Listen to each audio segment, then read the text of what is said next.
നമസ്കാരം. കേരളം ഉൾപ്പെടെയുള്ള ബി.ജെ.പി. ഇതര സംസ്ഥാനങ്ങൾ വിവേചനം നേരിടുന്നുവെന്ന് കോൺഗ്രസ് അധ്യക്ഷൻ മല്ലികാർജ്ജുൻ ഖാർഗെ. ജന്തർ മന്ദറിൽ മുഖ്യമന്ത്രി പിണറായി വിജയന്റെ നേതൃത്വത്തിൽ കേന്ദ്ര അവഗണനയ്ക്കെതിരെ പുതിയ സമരമുഖമുയർന്നപ്പോഴാണ് ഖാർഗെ അതിനെ പിന്തുണച്ചുകൊണ്ട് സംസാരിച്ചത്. പക്ഷേ ഇങ്ങ് കേരളത്തിൽ ഈ സമരം തെരഞ്ഞെടുപ്പ് മുന്നിൽ കണ്ടുള്ള തന്ത്രവും പിണറായി സർക്കാരിന്റെ കഴിവുകേട് മറയ്ക്കാനുള്ള നറേറ്റീവുമാണെന്ന് വി.ഡി. സതീശൻ പറയുന്നു. ഒരേ വിഷയത്തിൽ വിരുദ്ധ നിലപാട്. അയോധ്യയിലെ രാമക്ഷേത്ര വിഷയത്തിലും ഏകീകൃത സിവിൽ കോഡിലുമൊക്കെ വ്യത്യസ്ത നിലപാട് വരികയും ദേശീയ പാർട്ടിയുടെ പരിമിതികൾ പറഞ്ഞ് അത് ന്യായീകരിക്കുന്നതും നമ്മൾ കണ്ടു. കേരളത്തിന്റെ പൊതുവിഷയത്തിൽ ദേശീയ നേതൃത്വം അനുകൂല നിലപാട് സ്വീകരിക്കുമ്പോൾ വ്യത്യസ്ത നിലപാട് പറഞ്ഞ് സ്വയം അപഹാസ്യമായോ കോൺഗ്രസ്? നിലപാടുകളിലെ കൺഫ്യൂഷൻ കോൺഗ്രസിന് ഇനി എന്ന് മാറും? ഈ വിഷയം നമ്മൾ പരിശോധിക്കുന്നു. സ്വാഗതം.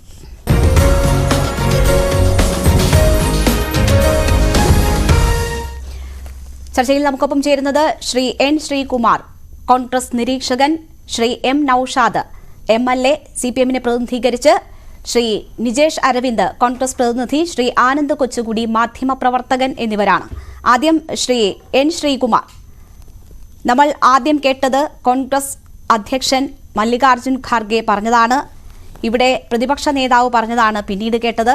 ഈ സമരം രണ്ട് തരത്തിൽ ന്യായീകരിക്കപ്പെടുകയാണ്. ഇന്നലെ കർണാടകത്തിന്റെ നേതൃത്വത്തിൽ വലിയ സമരമുഖം ഡൽഹിയിൽ തുറന്നു. അതിന് പിന്നാലെയാണ് ഇന്ന് പിണറായി വിജയന്റെ നേതൃത്വത്തിൽ അവിടെ സമരം നടക്കുന്നത്. ഈ വിഷയത്തിൽ പോലും ഒരു നിലപാട് കോൺഗ്രസിന് ഇല്ലാതെ പോകുന്നത് എന്തുകൊണ്ടാണ്? ശ്രീമതി രേണുക, ശ്രീ മല്ലികാർജ്ജുൻ ഖാർഗെയുടെയും അതുപോലെ തന്നെ പ്രതിപക്ഷ നേതാവ് വി.ഡി. സതീശന്റെയും പ്രസ്താവനകൾ നിങ്ങൾ താരതമ്യം ചെയ്യുന്നത് എങ്ങനെയാണെന്ന് എനിക്ക് മനസ്സിലാകുന്നില്ല. ഖാർഗെ പറഞ്ഞതും സതീശൻ പറഞ്ഞതും ഒന്ന് തന്നെയാണ്. ഖാർഗെ എന്താണ് പറഞ്ഞത്? ബി.ജെ.പി. ഇതര ഗവൺമെന്റുകളെ, കർണാടകൻ, കോൺഗ്രസ്, ആന്ധ്ര ഉൾപ്പെടെയുള്ള ഗവൺമെന്റുകളെ കേന്ദ്രം അവഗണിക്കുന്നു. അത് ശരിയാണ്. അത് കോൺഗ്രസും കേരളത്തിലെ പ്രതിപക്ഷവും കോൺഗ്രസും പറയുന്നുണ്ട്. പക്ഷെ ഇവിടുത്തെ ഗവൺമെന്റ് ഡൽഹിയിൽ സമരം ചെയ്യുമ്പോൾ എന്തുകൊണ്ട് കോൺഗ്രസ് കൂടുന്നില്ല എന്നുള്ളതാണ് ചോദ്യം. ആ ചോദ്യത്തിന് എത്ര വ്യക്തമായ ഉത്തരം നൽകിയാലും അവരൊരൊറ്റ ആയുധം എടുക്കുകയാണ്. എന്താണ് ആയുധം? കേന്ദ്രത്തിനെതിരെ പറഞ്ഞാൽ അത് ബി.ജെ.പി. മൃദു സമീപനമായിട്ട് കൊണ്ടുവരികയാണ്. ഈ സൂത്രമൊന്നും ഇനി നടപ്പാവില്ല കേരളത്തില്. കേരളത്തിൽ പ്രതിപക്ഷം ആദ്യം മുതലേ പറഞ്ഞ രണ്ട് കാര്യങ്ങളുണ്ട്. ഒന്ന്, നമ്മുടെ ധനസ്ഥിതിയെ കുറിച്ച് നിങ്ങൾ യഥാർത്ഥ വിവരം പുറത്തുവിടൂ. അതിനാണ് വൈറ്റ് പേപ്പർ, ധവളപത്രം എന്ന് പറയുന്നത്. രണ്ട്, ഞങ്ങൾ പറയുന്നത് ഞങ്ങളുടെ ഉപദേശം പകുതിയെങ്കിലും കേൾക്കൂ. എന്താണ് ഉപദേശം? ഇവിടുത്തെ ധൂർത്തും അഴിമതിയും ഒന്ന് കുറയ്ക്കൂ. ജനങ്ങളുടെ ഫണ്ട് എടുത്ത് പൊതു പണം എടുത്തിട്ട് ദുർവ്യയം ചെയ്യരുതേ. ഇതൊക്കെയാണ് പ്രതിപക്ഷം പറഞ്ഞത്. ഇതൊന്നും കേട്ടില്ല. അവസാനം ഇന്ന് ഡൽഹിയിൽ പോയിട്ട് കോൺഗ്രസ് വന്നില്ല എന്ന് പറഞ്ഞാൽ എന്താ അർത്ഥമുള്ളത്? ഇവര് വിചാരിക്കുമ്പോഴും വിളിക്കുമ്പോഴും ചെല്ലാനുള്ളതല്ല കേരളത്തിലെ UDF. വ്യക്തമായി പറഞ്ഞിട്ടുണ്ട്. മല്ലികാർജ്ജുൻ ഖാർഗെ പറഞ്ഞ 101% ശരി. കേരളത്തെയും അവഗണിക്കുന്നു. പക്ഷെ രണ്ട് കാര്യമുണ്ട്. എന്താണത്? രണ്ട് പ്രതികളാണ് ഇവിടെ ഈ സാമ്പത്തിക തകർച്ചയ്ക്ക്, കേരളത്തിന്റെ സാമ്പത്തിക തകർച്ചയ്ക്ക് ആക്കം കൂട്ടിയത്. ഒന്നാം പ്രതി കേരള ഗവൺമെന്റ് LDF, രണ്ടാം പ്രതി അത് കൂട്ടുപ്രതി കേന്ദ്ര ഗവൺമെന്റ്. ഒരു പ്രതിക്കെതിരെ മറ്റൊരു പ്രതി സമരം ചെയ്യുമ്പോൾ ആ പ്രതിക്ക് പിന്തുണ കൊടുക്കുന്നത് ധാർമ്മികമാണോ? എൻ ശ്രീകുമാർ, ഇന്നലെ നടന്ന കർണാടകയുടെ സമരവും സാഹചര്യം ഇത് തന്നെയായിരുന്നു. കേന്ദ്ര അവഗണന നേരിടുന്നു, അർഹമായ വിഹിതം ലഭിക്കുന്നില്ല, സാമ്പത്തികമായി ഞെരുക്കുന്നു. എവിടെയൊക്കെ കർണാടക എന്ന പേരുണ്ടോ അത് മാറ്റി അവരുടെ ന്യായങ്ങൾ വായിച്ചാൽ നമുക്ക് രണ്ടും തമ്മിൽ ഒരു വ്യത്യാസവും കാണാൻ കഴിയില്ല. ആ ഒരു സാഹചര്യത്തിലാണ് സമരം നടക്കുന്നത്. യഥാർത്ഥത്തിൽ കർണാടക അവിടെ സമരം നടത്തിയതോടുകൂടിയാണ് ഇവിടെ കോൺഗ്രസ് വെട്ടിലായത്. ദേശീയ തലത്തിൽ ഒരു നിലപാട് സ്വീകരിച്ച് ആ ആപത്തിൽ നിന്നെങ്കിലും കോൺഗ്രസിനെ രക്ഷിക്കാൻ ഒരേ നിലപാടും ഒരേ രീതിയിലുള്ള പ്രവർത്തനവും ഉണ്ടായിരുന്നുവെങ്കിൽ ആ രാഷ്ട്രീയ പാർട്ടിക്ക് കഴിയുമായിരുന്നു. ശ്രീമതി രേണുക, താങ്കൾ മനസ്സിലാക്കേണ്ട കാര്യമുണ്ട്. കർണാടകയിലെ മുഖ്യ പ്രതിപക്ഷം ബി.ജെ.പി. ആണ്. അവിടെ 10-18 MP-മാരുള്ളത് ബി.ജെ.പിക്കാരാണ്. കേരളത്തിലെ മുഖ്യ പ്രതിപക്ഷം ബി.ജെ.പി. അല്ല, ഇവിടെ UDF ആണ്. അതുകൊണ്ടാണ് UDF പറഞ്ഞത്. LDF-നോട് പറഞ്ഞു. പക്ഷെ LDF UDF കയത്തി ചെന്ന് വീണിട്ട് കൈകാലിട്ടടിക്കുമ്പോൾ രക്ഷിക്കാൻ UDF വരണമെന്ന് പറയുമ്പോൾ ഇത് രാഷ്ട്രീയമാണ്. നമ്മൾ ഈ ഒരു കുഴിയിൽ നിന്ന് പിടിച്ചു കയറ്റുന്നവരല്ല. എന്തുകൊണ്ട് കേരളത്തിലെ ഗവൺമെന്റ് അവരുടെ ഡ്യൂട്ടി ചെയ്തില്ല? ആദ്യം ആ ഡ്യൂട്ടി ചെയ്യണം. കർണാടകത്തിന്റെ കാര്യം രേണുക പറഞ്ഞ വളരെ ശരിയാണ്. അവർ അധികാരത്തിൽ വന്നിട്ട് 1 വർഷമായിട്ടുള്ളൂ. ആ 1 വർഷത്തിനിടയ്ക്ക് അവരെ 5 പ്രധാന വാഗ്ദാനങ്ങൾ നടപ്പാക്കുമെന്ന് പ്രഖ്യാപിച്ചു. തെരഞ്ഞെടുക്കപ്പെട്ടാൽ അവർ തെരഞ്ഞെടുക്കപ്പെട്ട് കഴിഞ്ഞ ആദ്യത്തെ മന്ത്രിസഭാ യോഗത്തിൽ 5ൽ 4 നടപ്പാക്കി. അതായത് 200 യൂണിറ്റ് വൈദ്യുതി, ബസ്സിൽ സ്ത്രീകൾക്ക് സൗജന്യ യാത്ര, 2500 രൂപ വീതം മാസം വീട്ടമ്മമാർക്ക്, അന്നഭാഗ്യ എന്നുള്ള രീതിയിൽ 5 കിലോ അരി വീതം ഒരു കുടുംബത്തിലെ ഒരാൾക്ക്. അതിൽ നടപ്പാക്കാത്ത കാര്യം കുട്ടികളുടെ സ്കോളർഷിപ്പിന്റെ കാര്യം മാത്രമാണ്. അത് പിന്നെ അത്ര അടിയന്തരമല്ലാത്തതുകൊണ്ട് മാറ്റിവെച്ചു. തെരഞ്ഞെടുപ്പിൽ സംസ്ഥാനത്തിന്റെ ധനസ്ഥിതി നോക്കാതെ കൊടുത്ത വാഗ്ദാനങ്ങൾ പാലിക്കാൻ വേണ്ടിയാണ് ഡൽഹിയിൽ വന്ന് സമരം ചെയ്യുന്നതെന്നാണ് ധനമന്ത്രി നിർമ്മല സീതാരാമൻ ആ സമരത്തെക്കുറിച്ച് പറഞ്ഞത്. അപ്പോൾ അങ്ങനെയുള്ള ന്യായീകരണമാണ് അവർ ആ കാര്യത്തിന് അവിടെ നൽകുന്നത്. കേരളത്തിന്റെ സാഹചര്യം അറിയാമല്ലോ. ഇവിടെ പിണറായി വിജയൻ സമരത്തിന് പോകുമ്പോൾ വി ഡി സതീശൻ ചോദിച്ചത് എന്താണ്? ഈ പാർലമെന്റ് ഇലക്ഷൻ അടുത്തിരിക്കുന്ന സമയത്ത് പോകുന്നത് രാഷ്ട്രീയ ലക്ഷ്യത്തോടു കൂടിയാണ്, അതിനോടൊപ്പം ഞങ്ങൾക്ക് ചേരാൻ പറ്റില്ല, ഡൽഹിയിൽ പോയി സമരം ചെയ്യാൻ വേറെ ആളെ നോക്കണം എന്ന കാര്യമൊക്കെയാണ് പ്രതിപക്ഷ നേതാവ് പറഞ്ഞത്. അപ്പോൾ ഡൽഹിയിലെ സമരത്തിന് പ്രതിപക്ഷത്തിന് പേടിയാണോ? അല്ലല്ല, കർണാടകത്തിലെ സമരത്തിന് പോയത് അവിടെ അവരുടെ നികുതിയുടെ വിഹിതവും അതുപോലുള്ള മറ്റു കാര്യങ്ങളും വരൾച്ച ദുരിതാശ്വാസവും ഒക്കെ കൊടുക്കുന്നതിനെ ചൊല്ലിയാണ് അവർ ഡൽഹിയിൽ പോയത്. അത് മനസ്സിലാക്കുക. അത് രണ്ടും വ്യത്യാസമുണ്ട്. കാരണം കേരള ഗവൺമെന്റിനെ കുറിച്ച് നിങ്ങൾ എന്തിനാ നിങ്ങൾ അവരെ പുകഴ്ത്തുന്നത്? ഇപ്പൊ കേരള ഗവൺമെന്റിനെ നിങ്ങളെല്ലാം മറന്നോ രേണുക? ഈ നാട്ടിൽ നടന്ന കഴിഞ്ഞ കുറെ കാലമായിട്ട് നടക്കുന്ന ധൂർത്തും ദുർവ്യയവും അഴിമതിയും ഒക്കെ നിങ്ങൾ മറന്നോ? ഡൽഹിയിൽ പോയിട്ട് BJPക്കെതിരെ സമരം ചെയ്താൽ അതിനെ വെള്ളപൂശാനാണോ നമ്മൾ ശ്രമിക്കേണ്ടത്? ശ്രീ ശ്രീകുമാർ, അങ്ങനെ എന്തെങ്കിലും പ്രശ്നങ്ങൾ നിങ്ങൾക്ക് തോന്നുന്നുണ്ടെങ്കിൽ അത് സമൂഹത്തിന്റെ മുന്നിൽ കൊണ്ടുവരാം, അവതരിപ്പിക്കാം. അതിനൊന്നും ഒരു പ്രശ്നവും പറയുന്നില്ല. പക്ഷേ ഞാൻ ചോദിക്കുന്നത്, നിങ്ങൾ പറയുന്ന കാര്യം, നിങ്ങളുടെ കോൺഗ്രസ് പറയുന്ന കാര്യം എന്തുകൊണ്ട് കോൺഗ്രസിന്റെ ദേശീയ നേതൃത്വത്തിന് പോലും മനസ്സിലാകുന്നില്ല എന്നുള്ളതാണ്. ഇന്ന് ഖർഗെ പറഞ്ഞ കൂട്ടത്തിൽ കർണാടകയ്ക്കൊപ്പം തന്നെ കേരളത്തിന്റെ പേരും പറയുന്നുണ്ടല്ലോ.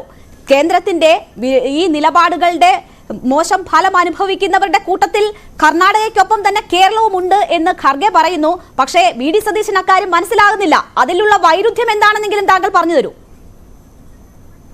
രേണുക്കാണ് ഇപ്പൊ ഞാൻ പറഞ്ഞ മനസ്സിലാകാത്തെന്ന് തോന്നുന്നു. ഞാൻ ആദ്യമേ പറഞ്ഞില്ലേ, അതായത് കേരളത്തിലെയും കർണാടകത്തെയും തെലങ്കാനയെയും ആന്ധ്രയെയും തമിഴ്നാടിനെയും BJP കേന്ദ്ര ഗവൺമെന്റ് ദ്രോഹിക്കുന്നുണ്ട്, ഇല്ലെന്ന് പറയുന്നില്ല. പക്ഷേ മറ്റുള്ള ഗവൺമെന്റുകളെ പോലെ കേരള ഗവൺമെന്റിനെ കാണരുത്. കാരണം എന്താണ്? ഖാർഗെ കേരളത്തിന്റെ കാര്യം പറഞ്ഞത് തന്നെ വി ഡി സതീശനെ പറഞ്ഞിട്ടുണ്ട്. കേന്ദ്രം അവഗണിക്കുന്നുണ്ട്. പക്ഷേ 2 ഉത്തരവാദികളുണ്ടെന്ന് ഞാൻ പറഞ്ഞില്ലേ. കേരളത്തിന്റെ ഡ്യൂട്ടി അവർ ചെയ്യട്ടെ, അവർ ധനസ്ഥിതി പറയട്ടെ. എന്താ പറയാതിരിക്കുന്നത്? ഇപ്പൊ ഇന്ന് നോക്കൂ, സമരം ചെയ്ത ശേഷം കേന്ദ്ര ധനമന്ത്രി ഒരു കണക്കിങ്ങോട്ട് അവതരിപ്പിച്ചു. ഇവരെ ഉത്തരം പറയട്ടെ. ഇത്ര രൂപ കൊടുത്തു എന്ന് പറഞ്ഞത് UPA കാലത്ത് കൊടുക്കാത്തതിനേക്കാൾ കൂടുതൽ ഞങ്ങൾ കൊടുത്തു എന്ന് പറയുന്നു. അത് ജനങ്ങളോട് പറയട്ടെ. ഇത് പ്രശ്നം എന്താണെന്ന് വെച്ചാൽ അവസാന നിമിഷം വന്നിട്ട് UDF ഞങ്ങൾക്കൊപ്പം വരുന്നില്ല, കോൺഗ്രസിനെ തെറിപറയാനാണോ ഡൽഹി വരെ വിമാനക്കൂലി കൊടുത്തു പോയത്? അതാണ് ഇവിടെ പറഞ്ഞാൽ പോരെ. അവിടെ പോയിട്ട് നരേന്ദ്രമോദിക്കും അതുപോലെ തന്നെ പേരെടുത്ത് സംസാരിക്കണം. അവിടെ യൂണിയൻ ഗവൺമെന്റിന് ഫെഡറലിസവും കൺകറന്റും സ്റ്റേറ്റും സെൻട്രൽ ലിസ്റ്റുമല്ല പ്രസംഗിക്കേണ്ടത്. ഞങ്ങളെ പ്രധാനമന്ത്രി നരേന്ദ്രമോദിയുടെ നേതൃത്വത്തിലുള്ള ഗവൺമെന്റ്, ആഭ്യന്തരമന്ത്രിയുടെ നേതൃത്വത്തിലുള്ള ഗവൺമെന്റ് ദ്രോഹിക്കുന്നു എന്ന രീതിയിൽ പറയണം. ഇത് അവിടെ പോയിട്ട് കോൺഗ്രസിനെ കുറ്റം പറയരുത്. കോൺഗ്രസ് വന്നില്ല, സമരം ചെയ്യാൻ നിങ്ങളെ ഓരോരുത്തരെയും വിളിച്ചിരുന്നുവല്ലോ. നിങ്ങൾക്ക് അവിടെ പോയായിരുന്നെങ്കിൽ ആ വേദിയിൽ സംസാരിക്കാൻ പറ്റുമായിരുന്നു.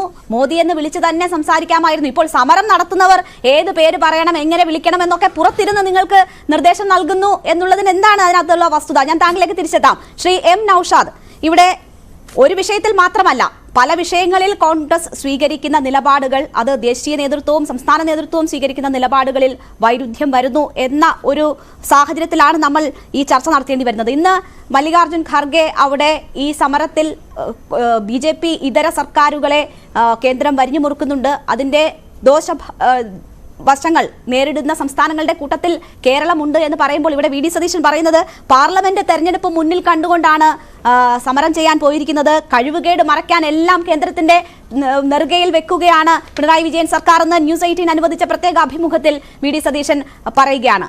ഈ സാഹചര്യത്തിൽ അവർ ചൂണ്ടിക്കാട്ടുന്ന ചില കണക്കിലെ വൈരുദ്ധ്യങ്ങൾ, ഇന്ന് മുഖ്യമന്ത്രി അവിടെ ഡൽഹിയിൽ പോയി പറയുന്ന കണക്കല്ല സഭയിൽ പറയുന്നതല്ല പുറത്ത് പറയുന്നത്. അങ്ങനെ അവതരിപ്പിക്കുന്ന കണക്കുകളുടെ കാര്യത്തിൽ പ്രശ്നങ്ങളുണ്ട്. ഇവിടുത്തെ 7 വർഷത്തെ ഭരണം വരുത്തിയ സാമ്പത്തിക ദുർവ്യയം അത് ഇതിന്റെ പ്രധാന കാരണമാണ്. അങ്ങനെയൊക്കെയുള്ള വിഷയമുള്ളപ്പോൾ രാഷ്ട്രീയമായ വിയോജിപ്പുണ്ട്. നൽകിയ കത്തിൽ കാര്യകാരണങ്ങൾ വിശദീകരിച്ചു, പക്ഷേ അതിന്റെ യോജിക്കുന്നില്ല എന്ന ഭാഗം മാത്രം രാഷ്ട്രീയ ലക്ഷ്യത്തോടെ നിങ്ങൾ ഉപയോഗിക്കുന്നു എന്നതാണ് അവർ പറയുന്നത്.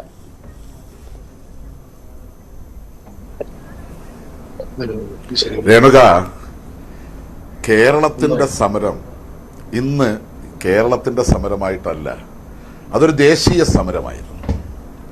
ആ ദേശീയ സമരത്തിൽ ഒരു കേരളത്തിന്റെ മുഖ്യമന്ത്രി മാത്രമല്ല,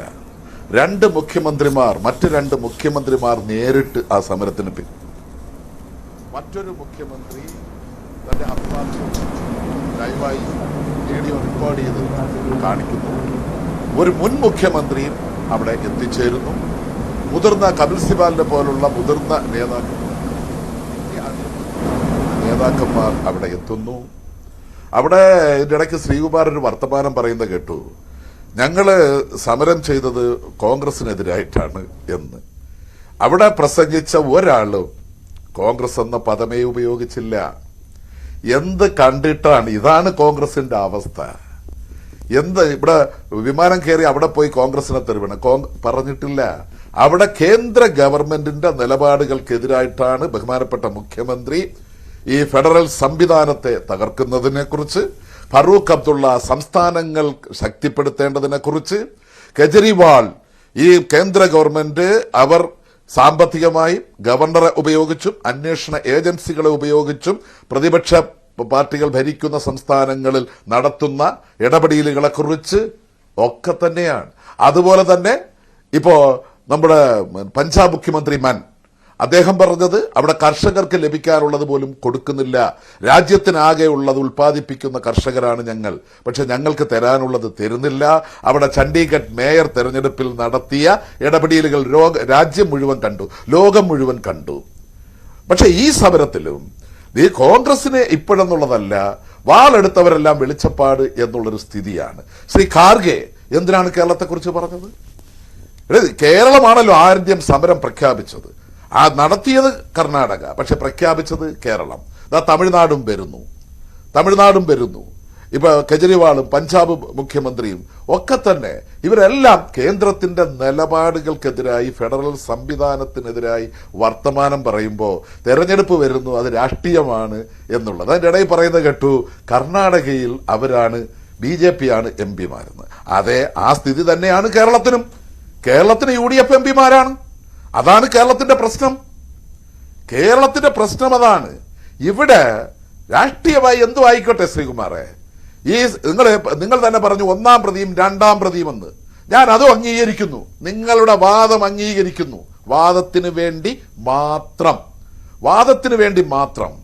അപ്പൊ അതില് കേരളം എന്നുള്ളൊരു നാടിനോടൊരു സ്നേഹം വേണ്ടേ? നിങ്ങൾ രണ്ടും അങ്ങനാണെന്ന് പറഞ്ഞ് മാറി നിൽക്കുക. ഈ കേന്ദ്രത്തിന്റെ നിലപാട് തെറ്റാണ്. നിങ്ങൾ 2-ാം പ്രതി എന്ന് പറയുന്നല്ലോ, സമ്മതിച്ചു. നിങ്ങൾ അവിടെയും 2-ാം പ്രതിയാക്കിയിട്ടാണ്. 2-ാം പ്രതിയെ കേന്ദ്രത്തെ ആക്കുന്നുള്ളൂ. അവിടെയാണ് കേന്ദ്രത്തോടുള്ള സോഫ്റ്റ് കോർണർ. ഈ രാജ്യത്ത് കേന്ദ്രം എടുക്കുന്ന നിലപാടുകൾ അന്വേഷണ ഏജൻസികളെ ഉൾപ്പെടെ ഉപയോഗപ്പെടുത്തി ഏതെങ്കിലും BJP ഭരിക്കുന്ന ഗവൺമെന്റുകൾക്കെതിരായി നിലപാടുകൾ സ്വീകരിച്ചിട്ടുണ്ടോ? നിങ്ങൾ ഈ ഗവൺമെന്റ് സ്വീകരിച്ചിട്ടുണ്ടോ? ഇല്ല. നിങ്ങളുടെ നേതാവിനെ തന്നെ ഞാൻ പറഞ്ഞ രാഹുൽ ഗാന്ധിയെ ഉൾപ്പെടെ നമ്മുടെ മുൻ ആഭ്യന്തരമന്ത്രി ചിദംബരത്തെ ജയിലിലടച്ചു. ശരിയോ തെറ്റോ? അതിൽ കേന്ദ്ര ഗവൺമെന്റ് നിലപാട് ശരിയായിരുന്നു എന്ന അഭിപ്രായമാണോ ശ്രീകുമാറിനുള്ളത്? അവിടെ അധികാരത്തിൽ വന്ന നാൾ മുതൽ ഞങ്ങൾ പറയുന്നത് അവിടെ പറഞ്ഞത് BJP ഒഴികെയുള്ള എല്ലാ സ്റ്റേറ്റുകളോടും എന്നാണ് ബഹുമാനപ്പെട്ട മുഖ്യമന്ത്രി ഉൾപ്പെടെ പറഞ്ഞത്. അതിൽ കോൺഗ്രസ് ഇല്ലേ? കർണാടകത്തോടുള്ള സമീപനത്തോടും ഞങ്ങൾക്ക് എതിർപ്പുണ്ട്, കേന്ദ്രത്തിന്റെ നിലപാടിനോട്. പക്ഷെ നിങ്ങൾക്ക് ഈ പൊട്ടക്കിണറ്റിലെ തവളയാകരുത് ശ്രീകുമാറെ. കോൺഗ്രസ് എന്ന് പറയുന്നത് ഒരു മഹത്തായ പ്രസ്ഥാനമാണ്. ഇന്ന് അതിന്റെ അവസ്ഥ ഇങ്ങനാണെങ്കിലും അതിന്റെ പാരമ്പര്യവും മറ്റൊന്നും ഞങ്ങൾ മറക്കുന്നില്ല. പക്ഷേ അത് നിങ്ങളെപ്പോലുള്ളവർ അതിനെ പൊട്ടക്കിണറ്റിലെ തവളയാക്കി മാറ്റുന്നു. അതാണ് ഇന്ന് കേരളത്തിന്റെ ശാപം. ഇത്രയും വലിയ പ്രതിഷേധമുണ്ടായിട്ടും ദേശവ്യാപകമായി പിന്തുണ ലഭിച്ചിട്ടും കേരളത്തിലെ പ്രതിപക്ഷ നേതാവിന് മാത്രം ഇതൊന്നും ബോധ്യപ്പെടുന്നില്ല. അവിടെ മുരളീധരനുമായിട്ട് രഹസ്യ ചർച്ച നടത്തി. മുരളീധരൻ പറയുന്നത് എന്താ? ഇത് രാഷ്ട്രീയ നാടകമെന്ന്. ഇവരെ രണ്ടുപേരുടെയും പ്രസ്താവനകൾ ഒരുപോലെയാണ്. ഈ നാട്ടിലെ കേരളത്തിലെ സാമ്പത്തികമായ സ്ഥിതി നമുക്ക് ലഭിച്ചുകൊണ്ടിരുന്നതും ലഭിക്കാനുള്ളതുമായിട്ടുള്ളത്. പിന്നെ കണക്കുകളിൽ വ്യത്യാസം, കണക്കുകൾ ദിവസവും മാറിക്കൊണ്ടേയിരിക്കും.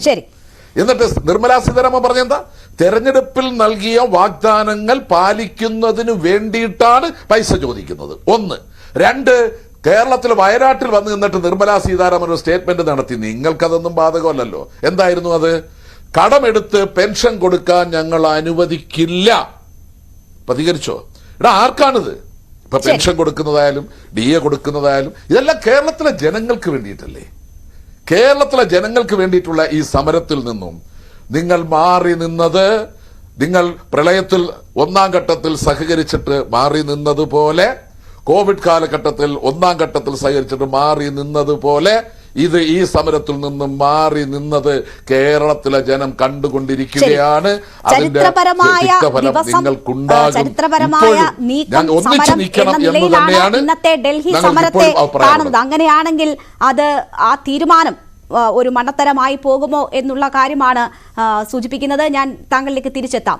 ശ്രീ നിജേഷ് അരവിന്ദ്, ഇവിടെ നമുക്കറിയാം ഇന്ത്യ മുന്നണി രൂപീകരിക്കുന്നത് ഈ BJP സർക്കാരിന്റെ ഫാസിസ്റ്റ് സമീപനം, ഭരണഘടനാ സ്ഥാപനങ്ങളെ പോലും കൈയടക്കാനുള്ള നീക്കം, സ്വേച്ഛാധിപത്യപരമായ സമീപനങ്ങൾ, ഇതിനെയൊക്കെ എതിർക്കുക, അവരെ അധികാരത്തിൽ നിന്ന് പുറത്താക്കുക എന്ന ലക്ഷ്യത്തോടു കൂടിയുള്ള കൂട്ടായ്മയാണ്.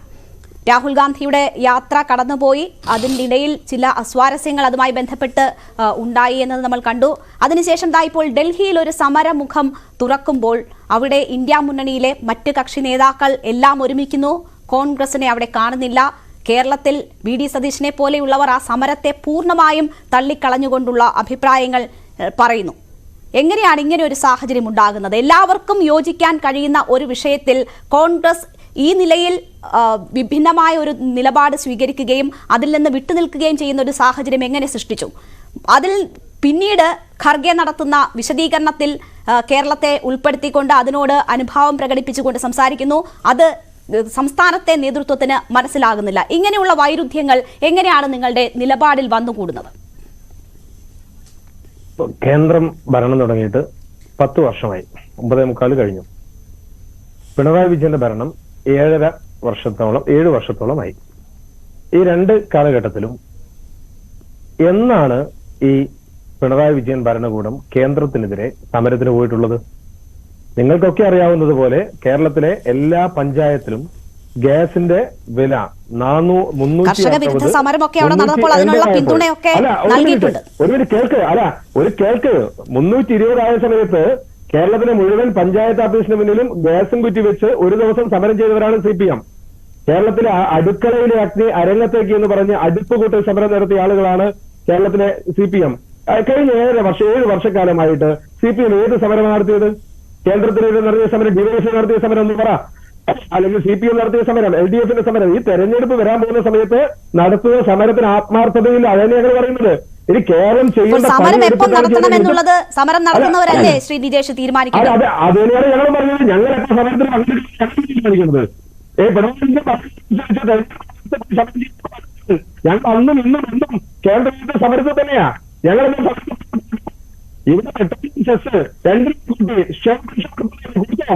താങ്കൾ ഒരുപാട് ഒച്ചയെടുത്ത് പറയുന്നത് കൊണ്ടാകും സൂമിൽ താങ്കളുടെ ശബ്ദം ക്ലിയർ അല്ല. ഒച്ചയിടുന്ന പ്രശ്നമല്ല.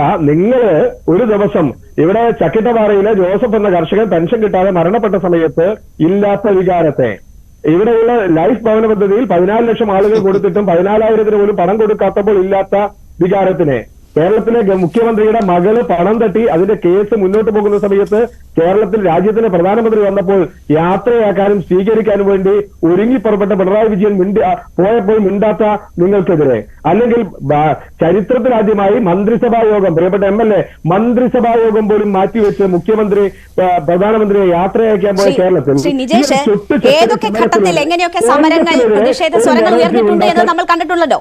പൗരത്വ ഭേദഗതി വിഷയം വന്നപ്പോൾ, പൊതു ഏക സിവിൽ കോഡ് വിഷയം വന്നപ്പോൾ അങ്ങനെയുള്ള വിഷയങ്ങളിലൊക്കെ സെമിനാറുകൾ സംഘടിപ്പിക്കുന്നു, അല്ലെങ്കിൽ ബീഫ് ഫെസ്റ്റിവൽ നടന്ന സാഹചര്യം നമ്മളുടെ നാട് കണ്ടിട്ടുണ്ട്. ഓരോ വിഷയങ്ങളെ അഡ്രസ് ചെയ്തുകൊണ്ട് ഓരോ തരത്തിലുള്ള സമര രീതികൾ, സമരമുറകൾ ആവിഷ്കരിച്ചിട്ടുണ്ട്. ഇപ്പോൾ എല്ലാ കാര്യങ്ങൾക്കും ഡൽഹിയിൽ പോയി സമരം നടത്താനോ അല്ലെങ്കിൽ എല്ലാത്തിനും ഒരേ രീതിയിലുള്ള സമരമുഖം തുറക്കാനോ സാധ്യമല്ലല്ലോ. അതൊക്കെ സമരം നടത്തുന്നവരുടെ അവരുടെ തീരുമാനമാണ്, അത് അവർക്ക് വിട്ടുകൊടുക്കുക. പക്ഷേ നിങ്ങൾ എവിടെയൊക്കെ ഉണ്ടായിരുന്നു, ഏതൊക്കെ വിഷയങ്ങളിൽ നിങ്ങൾ ഉറച്ച തീരുമാനമെടുത്തു, എവിടെയൊക്കെ നിങ്ങൾ ഒരേ സ്വരത്തിൽ സംസാരിച്ചു എന്നതൊരു പ്രധാനപ്പെട്ട ചോദ്യമാണല്ലോ. അതാണല്ലോ നമ്മൾ ഇപ്പോൾ അഡ്രസ് ചെയ്ത വിഷയം. ഈ വിഷയത്തിൽ ഖർഗെയുടെ നിലപാട് പോലും എന്തുകൊണ്ട് പ്രതിപക്ഷ നേതാവിന് ഇല്ല എന്ന് ചോദിക്കുമ്പോൾ ചോദിക്കേണ്ട ചോദ്യമല്ലല്ലോ ഈ സമരം ഇപ്പോഴാണോ നടത്തേണ്ടതെന്ന്. ഏത് വിഷയത്തിൽ നിങ്ങൾ പറ, ഏത് വിഷയത്തിൽ പ്രധാനമന്ത്രി നരേന്ദ്രമോദിക്കെതിരെയുള്ള പോരാട്ടത്തിനകത്ത് കോൺഗ്രസിലെ MP എന്നാണ് പിറകോട്ട് പോയിട്ടുള്ളത്? ഇവിടെ നവകേരള സദസ്സ് നടത്താൻ ഏക MP ആലപ്പുഴയിൽ അടുക്കളയിൽ കഞ്ഞി വെക്കുന്ന സമയത്ത് അവിടെ പോയി സസ്പെൻഷൻ ഏറ്റുവാങ്ങിയവരെ കോൺഗ്രസ് MP. അതുകൊണ്ട് ഞങ്ങൾക്ക് സർവകലാശാലയുടെ സെനറ്റിലേക്ക് ഗവർണർ സ്വന്തം നിലയിൽ കുറച്ച് ആളുകളെ കൊണ്ടുവന്നല്ലോ. എന്തായിരുന്നു നിങ്ങളുടെ നിലപാട്? KPCC അധ്യക്ഷൻ എന്താണ് പറഞ്ഞത്? കേരളത്തിന്റെ വിഷയമാണല്ലോ. ഇപ്പോൾ ദേശീയ പാർട്ടി എന്ന നിലയിലുള്ള ഒരു നിലപാടെടുക്കുന്നതിലെ ബുദ്ധിമുട്ടും ഒന്നും ഇല്ലാത്തൊരു വിഷയം സെനറ്റിലേക്ക് ഗവർണർ സ്വന്തം നിലയിൽ ആളെ കൊണ്ടുവരുന്നു. KPCC പ്രസിഡന്റ് പറഞ്ഞ എന്താണ്? അതിനൊന്നും ഞങ്ങൾക്ക് പ്രശ്നമില്ല, യോഗ്യത ഉണ്ടെങ്കിൽ ആരെ വേണേലും കൊണ്ടുവന്നോട്ടെ, എങ്ങനെ വേണേലും കൊണ്ടുവന്നോട്ടെ എന്ന് പറഞ്ഞു. എന്തായിരുന്നു ഇവിടുത്തെ അല്ല, നിങ്ങൾ BJPയെ മുന്നിൽ നിന്ന് എതിർക്കുന്നവരാണ് എന്ന് അവകാശപ്പെടുന്നു. പക്ഷെ ഇതാണ് നിങ്ങളുടെ സമീപനം സംസ്ഥാനത്തെ സംബന്ധിച്ച് നോക്കുമ്പോൾ. വളരെ കൃത്യമായി പറയാം, ഞങ്ങളുടെ സമീപനത്തിന് തൽക്കാലം സർട്ടിഫിക്കറ്റ് ആവശ്യമില്ല. വളരെ ആധികാരികമായിട്ടാണ് പറയുന്നത്. ഇതേ ആരിഫ് മുഹമ്മദ് ഖാന്റെ വീട്ടിലേക്ക് ഹിമാലയൻ ആപ്പിൾ കൊണ്ട് സ്ഥിരമായി പോകുന്ന മന്ത്രിമാരുള്ള നാടാ കേരളം. ഇതേ ആരിഫ് മുഹമ്മദ് ഖാനെ സ്വീകരിക്കാൻ വേണ്ടി മുഖ്യമന്ത്രി ആളെ വിട്ട കേരളമാണ്. ഇതേ ആരിഫ് മുഹമ്മദ് ഖാനെ കൊണ്ട് കണ്ണൂർ VCയുടെ അരി ഒപ്പിടിച്ച് അനധികൃതമായി VCയെ വയറ്റ് വാങ്ങിയ പിണറായി വിജയനാണ്. അതുകൊണ്ട് പിണറായി വിജയൻ ഗവർണർ വിരുദ്ധ പോരാട്ടത്തിന് തെളിഞ്ഞ വെള്ളത്തിൽ നിൽക്കാൻ സാധ്യമല്ല. തനിക്ക് ആവശ്യമുള്ളപ്പോൾ, തങ്ങൾക്ക് ആവശ്യമുള്ളപ്പോൾ, മന്ത്രിക്ക് സഭയ്ക്ക് ആവശ്യമുള്ളപ്പോൾ ഗവർണറുമായി അനുകൂലിക്കും. അത് അങ്ങനെ ഭരണഘടനാപരമായ ഒരു ഉത്തരവാദിത്വം വഹിക്കുന്ന വ്യക്തിക്ക് അത്തരം വിട്ടുവീഴ്ചകൾ വേണ്ടിവരും, അല്ലെങ്കിൽ ആ പദവിക്ക് അനുസൃതമായ ചില നീക്കങ്ങൾ വേണ്ടിവരും. ശ്രീ നിജേഷ്, അത് ഓരോ വിഷയവുമായി ബന്ധപ്പെടുമ്പോൾ സ്വതന്ത്രമായ നിലപാട് പറയുന്നുണ്ടോ ഇല്ലയോ എന്നുള്ളതല്ലേ നമ്മൾ നോക്കേണ്ടത്. അവർ ഉയർത്തിപ്പിടിക്കുന്ന നിലപാട് പറയുന്നുണ്ടോ ഇല്ലയോ എന്നത്. പറയുന്നില്ല സ്വതന്ത്രമായ നിലപാട് പറയുന്നില്ല. നോക്കൂ, ഈ വിഷയത്തിൽ പ്രതിപക്ഷത്തിരിക്കുന്ന നിങ്ങൾക്ക് വേണമെങ്കിലും കേരളത്തോട് അവഗണന കാട്ടുന്നു എന്ന് പറഞ്ഞ് വേണമെങ്കിൽ സമരം ചെയ്യാമായിരുന്നല്ലോ. നിങ്ങൾ ഏതെങ്കിലും തരത്തിലുള്ള സമരമുഖം തുറന്നോ? ഞങ്ങൾ കേന്ദ്രത്തിനെതിരെ സമരമുഖം തുറന്നു. എത്ര എംപിമാരുണ്ട്? എവിടെയാണ് അവർ കേരളത്തിന്റെ അവകാശങ്ങൾക്ക് വേണ്ടി സമരത്തിലോ അല്ലെങ്കിൽ ആ നിലയിൽ നിലകൊണ്ടത്? ജനങ്ങൾ തെരഞ്ഞെടുത്ത് അയച്ചതാണല്ലോ രാജ്യം ഭരിക്കുമെന്ന് പറഞ്ഞ്. അല്ല, കേരളത്തിലെ MP, കേരളത്തിലെ 18 UDF MP കേന്ദ്ര വിരുദ്ധ സമരം നടത്തിയിട്ടില്ല. നരേന്ദ്രമോദിക്ക് സിന്ദാബാദ് വിളിച്ചു എന്നത് ന്യൂസ് 18 കണ്ടിട്ടുണ്ടോ? ഉണ്ടെങ്കിൽ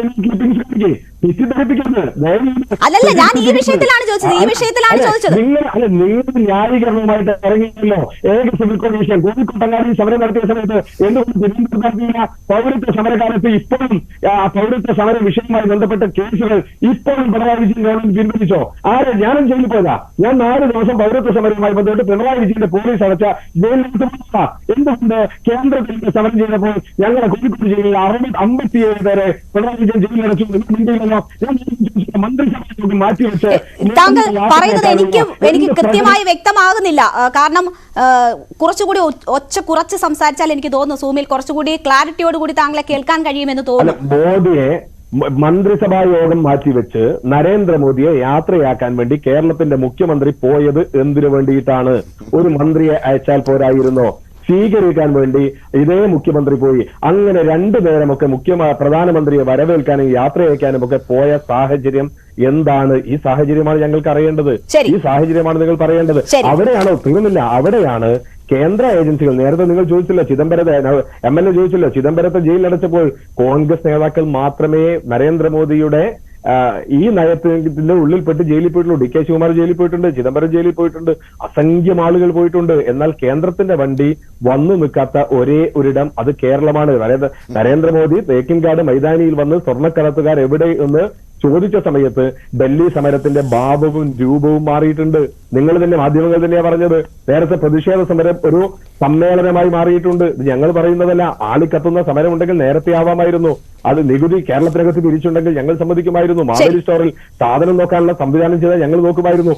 ഒന്നും ചെയ്യാത്ത കേരളം, കേരളത്തിലെ ഭരണം അങ്ങേയറ്റം താഴെ പോയ സമയത്ത് ഒന്നും ചെയ്യാത്ത കേരളം ഈ ഒരു സമരത്തിന്റെ പുകമറ സൃഷ്ടിച്ചുകൊണ്ട് കേരളത്തിനകത്ത് നിങ്ങളെപ്പോലെയുള്ള ആളുകളെ പോലും ഒരു വശംബദരാക്കുന്ന തലത്തിലേക്ക് മാറിപ്പോയപ്പോഴാണ് ആ സമരത്തിന് വെക്കാൻ ഞങ്ങളില്ല. ഞങ്ങൾ സ്വന്തം നിലയ്ക്ക് കഴിഞ്ഞ 10 വർഷമായി കേന്ദ്രവിരുദ്ധ സമരം നടത്തിയതാണ്. ഞങ്ങൾ ആ സമരം ഇനിയും മുന്നോട്ട് പോകും. അതിന് തൽക്കാലം രാഹുൽ ഗാന്ധി കടന്നു വരുമ്പോൾ പൊറോട്ട വേണോ, ബിരിയാണി വേണോ, മന്തി വേണോ എന്ന് ബാനർ വെച്ച ആളുകളെ തൽക്കാലം ആവശ്യമില്ല. ശരി, ഞാൻ താങ്കളിലേക്ക് തിരിച്ചു വരാം. ശ്രീ ആനന്ദ് കൊച്ചുകുടി, ഇവിടെ ഇപ്പോൾ പലതരത്തിലുള്ള ന്യായീകരണങ്ങൾ. മുഖ്യമന്ത്രി എന്തിന് പ്രധാനമന്ത്രിയെ സ്വീകരിക്കാൻ പോയി, അവർ ഉണ്ടാക്കിയ ദുരിതമാണ് സാമ്പത്തിക രംഗത്ത് അനുഭവിക്കുന്നത്, അതിനെന്തിന് ഡൽഹിയിൽ സമരത്തിന് പോയി, രാഷ്ട്രീയ ലക്ഷ്യം എന്നൊക്കെയുള്ള പല കാര്യങ്ങൾ കോൺഗ്രസ് മുന്നോട്ട് വെക്കുന്നു. ഇവിടെ ദേശീയ നേതൃത്വം ഒരു ഇന്ത്യ മുന്നണി എന്ന നിലയിൽ ഉള്ള ഒരു സമീപനം സ്വീകരിക്കുമ്പോൾ കോൺഗ്രസിനെ സംബന്ധിച്ച് അവിടെ അതുപോലെയുള്ള ഒരു നിലപാട് സ്വീകരിച്ച് കേരളത്തിൽ മുന്നോട്ട് പോകാൻ കഴിയുന്നില്ല എന്ന ഒരു സാഹചര്യം ഉണ്ട്. അതാണോ യഥാർത്ഥത്തിൽ ഇവർക്ക് വെല്ലുവിളി ഉയർത്തുന്ന ഘടകം? അവരുടെ ഈ സംസ്ഥാന കോൺഗ്രസിനെ സംബന്ധിച്ച് അത്തരമൊരു പ്രതിസന്ധി ഘട്ടം മുന്നിൽ നിൽക്കുമ്പോൾ അതിന് അനുയോജ്യമായ നിലപാട് സ്വീകരിക്കാൻ ദേശീയ നേതൃത്വത്തിന് കഴിയാതെ പോകുന്നുണ്ട്. ഒരു പക്ഷേ കർണാടകയുടെ സമരം ഇന്നലെ നടന്നില്ലായിരുന്നു എങ്കിൽ സംസ്ഥാന കോൺഗ്രസ് നേതൃത്വത്തിന് ഈ തരത്തിലുള്ള ചോദ്യങ്ങൾക്ക് മറുപടി പറയേണ്ടുന്ന സാഹചര്യം ഉണ്ടാകില്ലായിരുന്നു. അപ്പോൾ ഏതെങ്കിലും തരത്തിലൊക്കെയുള്ള കോർഡിനേഷൻ ഈ വിഷയത്തിൽ കോൺഗ്രസിനുള്ളിൽ നടന്നിരുന്നുവെങ്കിൽ പോലും ഒഴിവാക്കാമായിരുന്ന പ്രശ്നങ്ങളാണോ ഇതിനുള്ളിലുള്ളത്?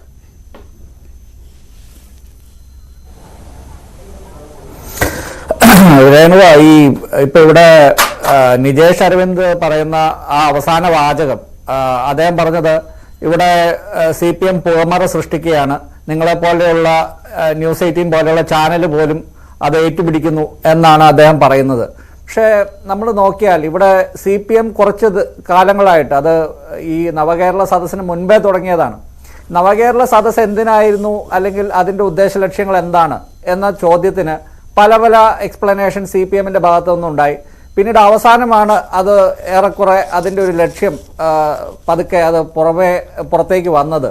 അതായത് ഇവിടെ കേരളത്തിലുള്ള സാമ്പത്തിക പ്രതിസന്ധി, കേരളത്തിൽ CPM സർക്കാർ അനുഭവിക്കുന്ന സാമ്പത്തിക പ്രതിസന്ധിയുടെ ഉത്തരവാദിത്തം കേന്ദ്ര സർക്കാരിലേക്ക് അടിച്ചേൽപ്പിക്കുക എന്നുള്ളതായിരുന്നു അതിൻ്റെ പ്രധാന ഒരു ലക്ഷ്യം എന്ന് അതിൻ്റെ ഒരു അവസാനമായപ്പോഴത്തേക്ക് നമുക്ക് മനസ്സിലായി. പിന്നെ CPM ഇവിടെ കുറച്ച് കാലമായിട്ട് അതിനുള്ള പരിസരം ഒരുക്കിക്കൊണ്ടിരിക്കുകയാണ്. ഒരു വശത്ത് SFIയെ ഗവർണറെ ഖൊരാവ് ചെയ്യാൻ നിയോഗിച്ചിരിക്കുകയാണ്.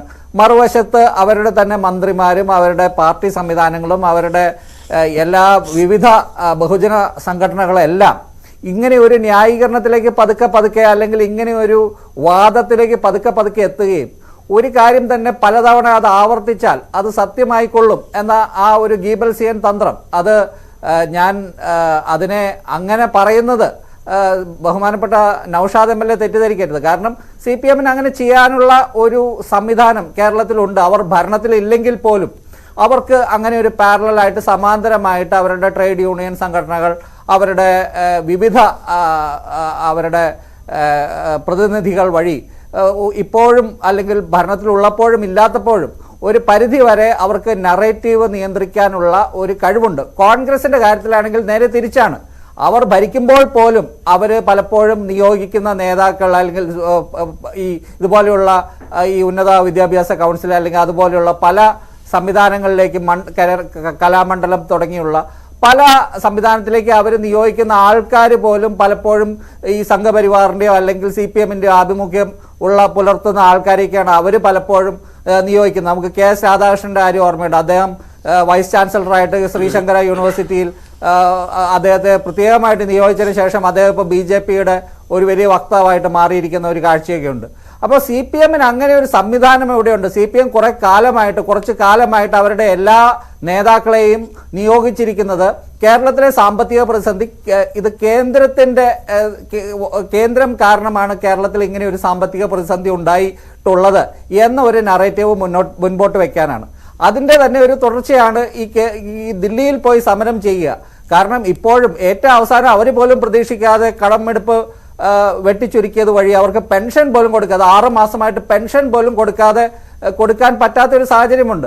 അപ്പോൾ അതിനെ ഒന്നുകൂടി അതിനെ പൊലിപ്പിക്കാൻ വേണ്ടി ദില്ലിയിൽ ഇങ്ങനെ ഒരു പ്രതിഷേധ ഒരു കൂട്ടായ്മ അവര് ആസൂത്രണം ചെയ്യുന്നു. പക്ഷെ അപ്പോൾ തന്നെ കോൺഗ്രസിന്റെ കർണാടകത്തിലെ സർക്കാരും മറ്റ് സംസ്ഥാനങ്ങളും ഇതേ ആവശ്യങ്ങൾ ഉന്നയിച്ചുകൊണ്ട്, പ്രത്യേകിച്ചും ഈ കേന്ദ്രത്തിൽ നിന്ന് കിട്ടുന്ന ഡെവല്യൂഷൻ, ഈ ധനകാര്യ കമ്മീഷൻ മുഖാന്തരം ഉണ്ടാക്കിയ ആ ഒരു സംവിധാനത്തെ പ്രത്യേകിച്ചും മറ്റ് സംസ്ഥാനങ്ങളെല്ലാം ഉയർത്തിപ്പിടിക്കുന്ന ഈ ഘട്ടത്തിൽ കേരളത്തിലെ ആ നറേറ്റീവ്, കേരളത്തിൽ CPM ഉണ്ടാക്കിയ ആ ഒരു ആഖ്യാനം ഇതിന്റെ കൂടെ വന്നപ്പോൾ അത് മൊത്തത്തിൽ CPM-ന് രാഷ്ട്രീയമായിട്ട് മാറുന്നത് എങ്ങനെയെന്ന് എനിക്ക് മനസ്സിലാവുന്നില്ല. ശ്രീ ആനന്ദ് കൊച്ചുകൂടി, ഈ കണക്കുകളുടെ കാര്യത്തിൽ പ്രതീക്ഷിച്ച വരുമാനം കിട്ടുന്നില്ല എന്നൊക്കെ പറയുന്നതിൽ കുറച്ച് വൈരുദ്ധ്യങ്ങളൊക്കെ ഉണ്ട് എന്നത് സത്യമാണ്. അതിനപ്പുറം ഡെവല്യൂഷൻ ഓഫ് ടാക്സിന്റെ കാര്യത്തിലുള്ള പ്രശ്നം അത് പ്രതിപക്ഷം പോലും സമ്മതിക്കുന്നതാണ്.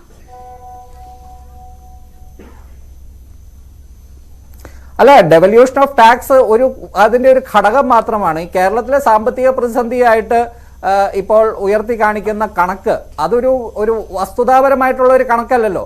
ഇത് ഈ 57,000 കോടി എന്ന് പറഞ്ഞ ആദ്യം ഈ കണക്ക് വന്നപ്പോൾ ഈ ബജറ്റിനൊക്കെ വളരെ മുൻപേ ഈ കാര്യത്തിൽ ഇതൊരു വ്യാജമാണ് അല്ലെങ്കിൽ ഇതൊരു കള്ളക്കണക്കാണ് എന്ന് ഒരു ചാനൽ ചർച്ചയിൽ ആദ്യമായിട്ട്, ഇപ്പോൾ ഈ കഴിഞ്ഞ ബജറ്റ് ചർച്ചകളിലൊക്കെ ചിലരൊക്കെ ഇത് ഉയർത്തി കാണിക്കുന്നതിന്റെ ഓരോ ഘടകങ്ങൾ, ഇതിൽ ഈ GST കോമ്പൻസേഷൻ ടാക്സ് കോമ്പൻസേഷൻ നിർത്തലാക്കുന്നത്, അല്ലെങ്കിൽ റവന്യൂ കമ്മി ഗ്രാന്റ് നിർത്തലാക്കുന്നത്, ഇതുപോലെയുള്ള ഓരോ ഘടകങ്ങൾ എടുത്ത് ഇതിന്റെ ഈ പൊള്ളത്തരത്തെ പല സാമ്പത്തിക വിചക്ഷണരും ഈ അടുത്ത ദിവസങ്ങളിൽ ഇതിനെ വാദം പൊളിക്കുന്നത് ഞാൻ കേട്ടിരുന്നു. പക്ഷെ ഇതിനൊക്കെ ഒരു മാസം മുമ്പ് നവകേരള സദസ്സ് നടക്കുമ്പോൾ തന്നെ ഇങ്ങനെ ഒരു കണക്ക് ഉള്ളത്, അതിൻ്റെ അകത്ത് ഇന്ന ഘടകങ്ങളെല്ലാം തെറ്റാണ് എന്ന് ഞാൻ തന്നെ ഇതിന് ഒരു ന്യൂസ് 18 എന്ന ഈ ചാനലിൽ തന്നെയാണ് ഞാൻ പറഞ്ഞത്. ആ കാര്യത്തിൽ ഞാൻ ഉറച്ചു നിൽക്കുന്നു.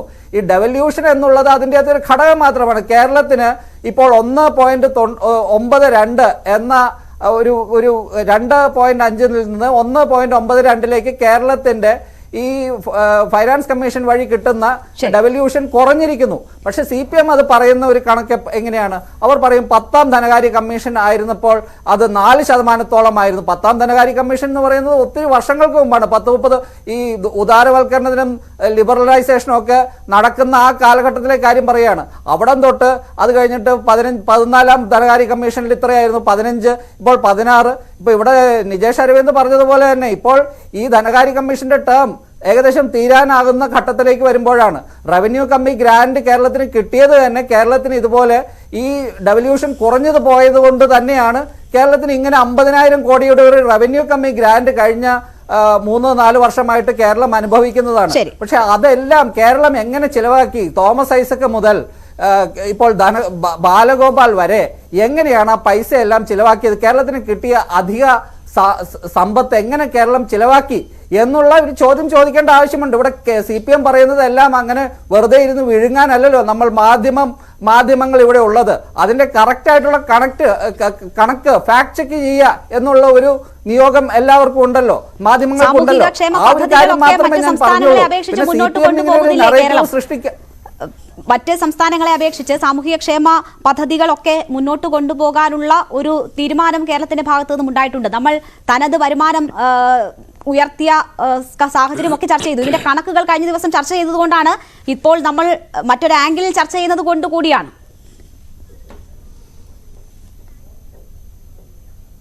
അല്ല, കേരളം എപ്പോഴും ഒരു ക്ഷേമ സംസ്ഥാനമായിരുന്നു. കേരളം എപ്പോഴും ഒരു വെൽഫെയർ സ്റ്റേറ്റ് ആയിരുന്നു. അത് EMSന്റെ സർക്കാർ മുതൽ 1957 മുതൽ അങ്ങനെയാണ്. അതിൽ കേരളത്തിലെ ഇടത് സർക്കാരുകൾക്ക് കൃത്യമായിട്ടുള്ള പങ്കുണ്ട്. കേരളത്തില് ഇതുപോലെയുള്ള പെൻഷൻ തുടങ്ങിയുള്ള കാര്യങ്ങളെല്ലാം ഇതുപോലെ കൃത്യമായിട്ട് സമയങ്ങളിൽ അത് കൂട്ടുന്നതും അത് കൊടുക്കുന്നതും ആയിട്ട് ബന്ധപ്പെട്ട എല്ലാം പിന്നെ ഇതുപോലെ വിഭാവനം ചെയ്തിട്ടുള്ള പല പദ്ധതികൾ മറ്റ് സംസ്ഥാനങ്ങളിലില്ലാത്ത പല പദ്ധതികൾ കേരളത്തിലുണ്ട്. അതെല്ലാം വസ്തുതയാണ്. പക്ഷേ ഈ കേരളത്തിന് കിട്ടിയ അധിക ധനസമാഹരണം നടത്തിയ ഈ പല വിധത്തിൽ കിട്ടിയ ആ പൈസയെല്ലാം കഴിഞ്ഞ തവണ ഇലക്ഷന് തൊട്ട് മുൻപ് അത് സർക്കാർ ഉദ്യോഗസ്ഥർക്ക് അവരുടെ ശമ്പളം കൂട്ടിക്കൊടുക്കുന്നതും അത് 2019 മുതൽ മുൻകാല പ്രാബല്യം കൊടുക്കുന്നതും ഒരു ഇലക്ഷൻ ജയിക്കുക എന്നുള്ള തരത്തിലേക്ക് ആ പണം മുഴുവൻ ചെലവാക്കുകയും അതിനുശേഷം ഇപ്പോൾ ഞങ്ങൾക്ക് പണമില്ലേ എന്ന് പറഞ്ഞ് വിളിച്ചു പറയുന്ന ആ പെൻഷൻ കൊടുക്കാൻ പോലും പറ്റാത്ത ഒരു അവസ്ഥയിലേക്ക് പോയതിൽ മുന്നോടിയായി അങ്ങനെ ചില തീരുമാനങ്ങളൊക്കെ എടുക്കുമല്ലോ. ഇപ്പോൾ ഏറ്റവും ഒടുവിൽ ഇലക്ഷൻ കഴിഞ്ഞ സ്ഥലങ്ങളിൽ പോലും നമ്മൾ കണ്ടതല്ലേ ഏതൊക്കെ തരത്തിലുള്ള ക്ഷേമ പദ്ധതികളാണ് അവിടെ പ്രഖ്യാപിക്കപ്പെട്ടത്. അതിന്റെ അടിസ്ഥാനത്തിൽ തന്നെയാണ് അവിടെ വോട്ടിംഗ് നടന്നുവെന്ന് നമുക്ക് കാണാമല്ലോ. മാത്രവുമല്ല ഈ പെൻഷന്റെ കാര്യം വെച്ച് നോക്കിയാൽ തന്നെ കോൺഗ്രസ് ഭരിക്കുന്ന സംസ്ഥാനങ്ങളിൽ കോൺട്രിബ്യൂട്ടറി പെൻഷൻ മാറ്റി സ്റ്റാറ്റ്യൂട്ടറി പെൻഷനിലേക്ക് പോകുന്നത് ഉൾപ്പെടെയുള്ള തീരുമാനങ്ങൾ ഇപ്പോൾ കേന്ദ്രം പറയുന്നത് കർണാടകയെ പോലും ഈ രീതിയിൽ സമരമുഖത്തേക്ക് എത്തിച്ചത് അവരുടെ സാമ്പത്തിക സ്ഥിതി മനസ്സിലാക്കാതെയുള്ള പ്രഖ്യാപനങ്ങൾ നടത്തി ആ പദ്ധതികൾ നടത്താൻ ഇപ്പോൾ മാർഗമില്ല, അതുകൊണ്ടാണ് അവർക്ക് സമരം ഇരിക്കേണ്ടി വരുന്നതെന്നാണ് പറയുന്നത്. ഞാൻ താങ്കളിലേക്ക് തിരിച്ചെത്താം. ശ്രീ എൻ ശ്രീകുമാർ, ഇവിടെ ഇപ്പോൾ നമ്മൾ കോൺഗ്രസിന് പല വിഷയങ്ങളിൽ തീരുമാനമെടുക്കാനുള്ള പ്രതിസന്ധി ആണല്ലോ നമ്മൾ ചർച്ച ചെയ്യുന്നത്. ഇവിടെ രാമക്ഷേത്ര വിഷയം എടുത്താൽ അയോധ്യയിൽ പ്രാണപ്രതിഷ്ഠാ ചടങ്ങ് നടക്കുമ്പോൾ ഇങ്ങനെ ഒരു ക്ഷണം കിട്ടുന്നു, പോണോ വേണ്ടയോ എന്ന് ആലോചിക്കാൻ കോൺഗ്രസിന് എത്ര ദിവസം വേണ്ടി വന്നു എന്നത് നമ്മൾ കണ്ടതാണ്. ഏറ്റവും ഒടുവിൽ CPM-ന് ഞങ്ങൾ ഒരു നിലപാടെടുത്തു, അത് കണ്ടിട്ടാണ് അവർക്ക് ആ നിലപാടെടുക്കേണ്ടി വന്നത് എന്ന് പറയേണ്ടുന്ന അവസരം പോലും ഉണ്ടാക്കി. അതിൽ വിശദീകരണത്തിന് സംസ്ഥാന നേതൃത്വം നമ്മൾ കണ്ടതാണ്. കേരളത്തിൽ ആ കാര്യങ്ങൾ വിശദീകരിക്കാൻ അവർ ബുദ്ധിമുട്ടുന്നു. അപ്പോൾ ഒരു വിഷയത്തിലും കൃത്യമായ നിലപാടെടുത്ത് കൃത്യസമയത്ത് നിലപാടെടുത്ത് മുന്നോട്ട് പോകാൻ സംസ്ഥാന നേതൃത്വത്തിനോ ദേശീയ നേതൃത്വത്തിനോ ആകുന്നില്ല എന്നതിങ്ങനെ ആവർത്തിച്ച് കണ്ടുകൊണ്ടിരിക്കുകയാണ്. അല്ല ശ്രീമതി രേണുക, നിങ്ങൾ ഏതെങ്കിലും ഒരു വിഷയം എടുത്തിട്ട് ആ വിഷയത്തിൽ KPCC പറയുന്നതും AICC പറയുന്നതും രണ്ടാണെന്ന് വ്യാഖ്യാനിക്കരുത്. അതായത് രാമക്ഷേത്ര നിർമ്മാണത്തിൽ AICC ഒരു നിലപാടെടുക്കാൻ സമയമെടുത്തു എന്നുള്ള സത്യമാണ്. ആ സമയം എടുത്ത ശേഷം അവ എടുത്ത നിലപാടെന്താണ്? ഔദ്യോഗികമായിട്ട് കോൺഗ്രസ് അതിൽ പങ്കെടുക്കുന്നില്ല എന്ന് വെച്ചാൽ ആർക്കും പോകാം. ആ നിലപാട് 4 ശങ്കരപീഠത്തിലെ സന്യാസിമാര് ഏതാണ്ട് അതേ നിലപാട് തന്നെ സ്വീകരിച്ച ആ സന്യാസിമാരും പോയില്ല. കോൺഗ്രസ് എന്താണ് ചൂണ്ടിക്കാണിച്ചത്? ക്ഷേത്രം ഉദ്ഘാടനം ചെയ്യേണ്ടത് പൂജാരിയാണ്, പാർലമെന്റ് ഉദ്ഘാടനം ചെയ്യേണ്ടത് പ്രധാനമന്ത്രിയാണ്. ഇവിടെ നേരെ തിരിച്ച് സംഭവിച്ചു. ഇത് കോൺഗ്രസ് ചൂണ്ടിക്കാണിച്ച എല്ലാവർക്കും മനസ്സിലായിട്ടുണ്ട്. അത് കൂടുതൽ ചർച്ചാ വിഷയമല്ലാത്തതുകൊണ്ട് ഞാൻ പറയുന്നില്ല. കൃത്യസമയത്ത് തീരുമാനമെടുക്കാനായില്ല. അത് എത്ര നേതാക്കൾ എതിർത്ത് അല്ലെങ്കിൽ ഞങ്ങൾ പോകും എന്ന അഭിപ്രായം പറഞ്ഞു. അതൊക്കെ കഴിഞ്ഞിട്ടാണല്ലോ ക്ഷണം കിട്ടിയവർ പോകുന്നില്ല എന്നൊരു തീരുമാനം ഔദ്യോഗികമായി വന്നത്. അപ്പോൾ അത് നേരത്തെ ഉണ്ടാകാമായിരുന്ന താണെന്ന് താങ്കൾക്ക് തന്നെ സമ്മതിക്കേണ്ടി വന്നു. അല്ല, നേരത്തെ അങ്ങനെ പെട്ടെന്ന് എടുക്കാൻ പറ്റില്ല. കാരണം CPM-നെ പോലെ കേരളത്തിൽ മാത്രം ശക്തമായ ഒരു പാർട്ടിയല്ല കോൺഗ്രസ്. കോൺഗ്രസ് എല്ലാ സംസ്ഥാനത്തും കോൺഗ്രസിന് വേരുകളുണ്ട്. ഭരണം ചിലയിടത്തേ ഉള്ളെന്ന് വെച്ചിട്ട് മുഖ്യ പ്രതിപക്ഷം കോൺഗ്രസ് ആണ്. രാജസ്ഥാൻ, മധ്യപ്രദേശ്, ഗുജറാത്ത് ഒക്കെ കോൺഗ്രസ് അല്ലേ മുഖ്യ പ്രതിപക്ഷം. ദക്ഷിണേന്ത്യയിലെ 2 സംസ്ഥാനം അവർ ഭരിക്കുന്നില്ലേ? അപ്പൊ അതുകൊണ്ട് കോൺഗ്രസിന് പെട്ടെന്ന് തീരുമാനം എടുക്കാൻ പറ്റില്ല. അതൊക്കെ എല്ലാവർക്കും അറിയുന്ന കാര്യമാണ്. ഇവിടെ നമ്മൾ ഡൽഹി സമരത്തെ കുറിച്ചാണല്ലോ സംസാരിക്കുന്നത്. ഡൽഹി സമരത്തെ കുറിച്ച് പറയുമ്പോൾ ശ്രീ നൌഷാദിന്റെ പാർട്ടി എന്താണ് പറഞ്ഞത്? ഞങ്ങൾ അതൊരു കേന്ദ്ര ഒരു ശ്രദ്ധ കിട്ടും, ആ സമരത്തെ ശ്രദ്ധ കിട്ടും. ഡൽഹി സമരം ചെയ്താൽ അവിടെ പഞ്ചാബിലും ഹരിയാനയിലും ഡൽഹിയിലുള്ള മുഖ്യമന്ത്രിമാരൊക്കെ BJP വിരുദ്ധ മുഖ്യമന്ത്രിമാർ വരും, അവിടെയുള്ള പ്രമുഖ നേതാക്കൾ വരും, പബ്ലിസിറ്റി കിട്ടും. ശരിയാണ്, അത് കിട്ടിയിട്ടുണ്ട്. സമരം വിജയിച്ചോ എന്നുള്ളതിന്റെ ചോദ്യം ഉത്തരം കിട്ടേണ്ടതാണ് ഈ കാര്യം. സമരം വിജയിച്ചത് പ്രസംഗത്തിലൂടെയല്ല. സമരം വിജയിക്കുന്നത് ഇവരെന്ത് പറഞ്ഞു എന്നുള്ള കേന്ദ്രം കേട്ടോ എന്നുള്ളതാണ്. അതെന്തുകൊണ്ട് കേന്ദ്രം കേൾക്കുന്നില്ല എന്ന് നമ്മൾ പറയുമ്പോൾ അത് BJP അനുകൂലമായിട്ട് വ്യാഖ്യാനിക്കുകയാണ്. ഇതിന് വിലപ്പോവില്ല. കേരളത്തിലെ കോൺഗ്രസ്സുകാരെ ഈ സമരത്തിൽ പങ്കെടുക്കാത്തതിന്റെ കാരണം പറയുമ്പോൾ അത് BJP അനുകൂലം എന്ന് പറഞ്ഞാൽ വിലപ്പോവില്ല. എന്താ കാരണം എന്ന് വെച്ചാല്, നിങ്ങൾ ഡൽഹിയിലെ ഒരു പ്ലാറ്റ്ഫോമിൽ ഇടതുമുന്നണി സർക്കാരിന്റെ കേന്ദ്രം ദ്രോഹിക്കുന്നു എന്ന് പറയുമ്പോൾ അതിന് ജയജയമാണ്. കേരളത്തിലെ പ്രതിപക്ഷ നേതാവ് VD സതീശൻ മുഖ്യമന്ത്രി കഴിഞ്ഞാൽ പ്രസംഗിക്കും എന്നൊരു ചിന്ത നിങ്ങൾക്ക് ആർക്കെങ്കിലും ഉണ്ടെങ്കിൽ അതിനെക്കുറിച്ച് രാഷ്ട്രീയ വിഡ്ഢിത്തമല്ലാണ്ട് എന്തു പറയാനാണ് ശ്രീമതി രേണുക? ഇവിടെ കേരളത്തിലെ പ്രതിപക്ഷം ഗവൺമെന്റിനോട് പറഞ്ഞു, നിങ്ങൾ ഇന്നേന്റെ കാര്യം ചെയ്ത് ശരിയായില്ല. ഈ കേരളയിൽ തന്നെ മാത്രം ഞാൻ എടുക്കുകയാണ്. എത്ര രൂപ വിളിച്ചിരുന്നല്ലോ, ഖർഗെ ചെന്നിരുന്നുവെങ്കിൽ എന്തായാലും സംസാരിക്കാമായിരുന്നു. അല്ല, ഖാർഗെ ചെല്ലില്ല. കാരണം കേരളത്തിലെ സുഹൃത്തിനെ കുറിച്ച് ഖാർഗെക്ക് അറിയാം. മൊത്തമായി പറയുമ്പോൾ BJP വിരുദ്ധ സമീപനം സ്വീകരിക്കുന്ന ഗവൺമെന്റുകളെ BJP ദ്രോഹിക്കുന്നു. അത് കേരളത്തിലെ UDF-ഉം പറയും, AICC-യും പറയും. പക്ഷേ കേരള ഗവൺമെന്റ് അമിത ധൂർത്ത് കാണിക്കുന്നത് കൊണ്ട് ഇവിടെ ധനകാര്യ കെടുകാര്യസ്ഥത വന്നതുകൊണ്ട് അവർ അനുഭവിക്കുന്ന ദുഃഖത്തെ അവർ അനുഭവിക്കുന്ന കഷ്ടപ്പാടിന്റെ കേന്ദ്ര ഉത്തരവാദിയല്ല. ഒറ്റ കാര്യം ഞാൻ പറഞ്ഞു നിർത്താം. ഇവിടെ വേറെ കാര്യം ഇവിടെ ഒരുപാട് വിഷയങ്ങൾ നമ്മൾ ചർച്ച ചെയ്ത് പോകരുത്. ഇതിൽ നമ്മൾ പ്രധാനമായിട്ട് കണ്ട രണ്ട് കാര്യമാണ്. കാരണം കേരളത്തിലെ ഗവൺമെന്റ്, നമ്മുടെ ഇടതുപക്ഷ ഗവൺമെന്റിന്റെ ധനകാര്യ കാര്യങ്ങളെ കുറിച്ച് പ്രതിപക്ഷം പലവട്ടം പറഞ്ഞപ്പോഴും അവർ പരിഹസിക്കുകയാണ് ചെയ്തത്. മാത്രമല്ല, ഒരു പ്രതിപക്ഷ കക്ഷിയുടെ യുവജന സംഘടനകളെ വ്യാപകമായി ആക്രമിച്ചതിനെ ന്യായീകരിക്കുന്ന ഒരു മുഖ്യമന്ത്രി കേന്ദ്ര വിരുദ്ധ സമരം നടത്തുമ്പോൾ അതിനെ സപ്പോർട്ട് ചെയ്താൽ ഈ പ്രതിപക്ഷത്തിന് കേരളത്തിൽ എന്ത് വിലയാ പിന്നെയുള്ളത്? അത് നിങ്ങൾ മനസ്സിലാക്കൂ. ഇവിടെ UDF ആണ് ഭരിക്കുന്നതെന്ന് വെക്കുക, ഇത്തരം ഒരു സാഹചര്യം ഉണ്ടായെന്ന് വെക്കുക, വിമാനത്തിൽ കയറാൻ പോലും സമ്മതിക്കില്ല ഇവിടുത്തെ CPM പ്രവർത്തകര്. അത് നിങ്ങൾ മനസ്സിലാക്കൂ. അപ്പൊ കേരളത്തിലെ കേന്ദ്രത്തിൽ ഡൽഹിയിൽ നടത്തിയ സമരം കഴിഞ്ഞ ദിവസങ്ങളിൽ ഏതാണ്ട് 2 ദിവസമായി ഫേസ്ബുക്കിൽ ഏറ്റവും കൂടുതൽ പ്രചരിക്കുന്ന ഒരു ഫോട്ടോ ഉമ്മൻചാണ്ടി മുഖ്യമന്ത്രിയായിരുന്നപ്പോൾ അദ്ദേഹം കേരളത്തിന്റെ ആവശ്യങ്ങൾ പറയാൻ ഇതേ നരേന്ദ്രമോദിയെ 2015 പോയി കാണുമ്പോൾ അതിനൊപ്പം പോകുന്ന VS അച്യുതാനന്ദന്റെ ഫോട്ടോയാണ് ഫേസ്ബുക്കിൽ പ്രചരിക്കുന്നത്. അവിടെയാണ് താങ്കൾ പറയുന്നത് വിമാനത്തിൽ പോലും കയറാൻ സമ്മതിക്കില്ല. നല്ല ചോദ്യമാണ് നിങ്ങൾ ചോദിച്ചത്, വളരെ കറക്റ്റ്. ഞാൻ അത് അങ്ങോട്ട് പറയാതിരിക്കുകയായിരുന്നു, കാരണം അതിൽ വേറെ വിഷയം ഉണ്ടായിരുന്നു. അതായത് ഇവിടെ പ്രതിപക്ഷ നേതാക്കളെ സാധാരണ ഇതിൽ സമരം നടത്തുമ്പോൾ പ്രതിപക്ഷ നേതാക്കളെ, ഇപ്പൊ ഒരു പ്രതിപക്ഷ നേതാവിനെ ഉപനേതാവിനെ ഒരു ചർച്ചയ്ക്ക് വിളിച്ചു ഓൺലൈനായിട്ട്. നേരെ മറിച്ച് ഡൽഹിയിൽ പോകുമ്പോൾ സർവകക്ഷി യോഗം വിളിച്ചതിന് ശേഷം അവിടെ ചർച്ച ചെയ്തിട്ട് ഡേറ്റ് തീരുമാനിച്ചിട്ട് ചർച്ച ചെയ്ത കാര്യങ്ങൾ എന്തൊക്കെയാണ് അതിന് പ്രതിപക്ഷത്തിന്റെ സംശയം തീർക്കണം. ഞാൻ ഒരു കാര്യം പറഞ്ഞു, ഞാൻ 1ഉം 2ഉം ഉത്തരവാദികൾ എന്ന് പറഞ്ഞപ്പോൾ ശ്രീ നൗഷാദ് തന്നെ വിമർശിച്ചു. 1ഉം 2ഉം ഉത്തരവാദികൾ എന്ന് പറഞ്ഞാൽ 2 ഉത്തരവാദികളുണ്ട് സാമ്പത്തിക പ്രതിസന്ധിക്ക്. ഒരു ഉത്തരവാദി കേരളം, ഒരു ഉത്തരവാദി കേന്ദ്രം. കേരളത്തിലെ ഉത്തരവാദി അതിന് പര്യാപ്തമായ രീതിയിലുള്ള പ്രതിപക്ഷത്തിന്റെ ചോദ്യങ്ങൾക്ക് ഉത്തരം നൽകിയിട്ടില്ല. നമ്മുടെ മുഖ്യമന്ത്രി അസംബ്ലിയിലും പത്രസമ്മേളനങ്ങളും ഉത്തരം നൽകുന്നില്ല. ഇതൊക്കെ ചർച്ച ചെയ്യുന്നതിന് മുമ്പ് ഒരു മിനിറ്റ്, ഇതൊക്കെ ചർച്ച ചെയ്യാതെ പ്രതിപക്ഷം സഹകരിച്ചില്ല, കോൺഗ്രസ് വിട്ടുനിന്നു. ഇപ്പൊ മുസ്ലിം ലീഗ് ഒരു കാര്യം പറഞ്ഞിട്ടുണ്ട്, സമരം ന്യായമാണ്. സമരം ന്യായമല്ലെന്ന് ആരും പറയുന്നില്ല. പക്ഷേ അവർ പറഞ്ഞ രണ്ടാമത്തെ വാക്കൊന്നും നിങ്ങൾ കൊടുക്കുന്നില്ല. ലീഗ് പറഞ്ഞു സമരം ന്യായമാണ്, പക്ഷെ വീണ്ടും ലീഗ് വേറൊരു കാര്യം പറഞ്ഞു, പ്രതിപക്ഷത്തെ വിശ്വാസത്തിലെടുത്തില്ല, കേരളത്തിലെ കെടുകാര്യസ്ഥത. ഇത് രണ്ടും PMA സലാം പറഞ്ഞു. ആ രണ്ടെണ്ണം നിങ്ങൾ തമസ്കരിച്ചിരിക്കുകയാണ്. അപ്പൊ ഈ വക വേലത്തിലൊന്നും കേരളത്തിലെ ജനങ്ങളോട് വേണ്ട. ശരി, നമ്മൾ എല്ലാ വാർത്തകളും കൊടുക്കുന്നുണ്ട്. ശ്രീ M നൗഷാദ്, നിങ്ങളുടെ കഴിവുകേട് മറച്ചുവെക്കാൻ ഇതൊരു അവസരമാക്കി ഉപയോഗിച്ചുകൊണ്ട് ഡൽഹിയിൽ പോയി സമരം നടത്തുന്നു. എന്തായാലും മറ്റ് സംസ്ഥാനങ്ങൾക്കും ഈ ഡെവല്യൂഷൻ ഓഫ് ടാക്സിന്റെ വിഷയത്തിലൊക്കെ മറ്റ് സംസ്ഥാനങ്ങളും സമാനമായ നിലയിൽ ബുദ്ധിമുട്ട് അനുഭവിക്കുന്നുണ്ട്. ഇതൊരു തെരഞ്ഞെടുപ്പിന്റെ സാഹചര്യം കൂടി ആയതുകൊണ്ട് പിന്തുണയ്ക്കാൻ കഴിയുന്നവരൊക്കെ പിന്തുണയ്ക്കുന്നുണ്ട് അതിനെ. പക്ഷേ ഇവിടുത്തെ പ്രതിപക്ഷത്തെ സംബന്ധിച്ച് നമുക്കറിയാം, രാഷ്ട്രീയമായ കാരണങ്ങളാൽ തന്നെ അതിന് ഒപ്പം നിൽക്കാൻ കഴിയില്ല എന്ന ഒരു സാഹചര്യം മാത്രമേ ഉള്ളൂ ഇതിൽ എന്നത് വ്യക്തമാകുന്നുണ്ട്. അപ്പോൾ നിങ്ങൾ ഇതിലെ രാഷ്ട്രീയ നേട്ടങ്ങൾ മാത്രം ലക്ഷ്യമിട്ട് നീങ്ങുന്നു എന്നതാണ് അവർ ചൂണ്ടിക്കാട്ടുന്നത്.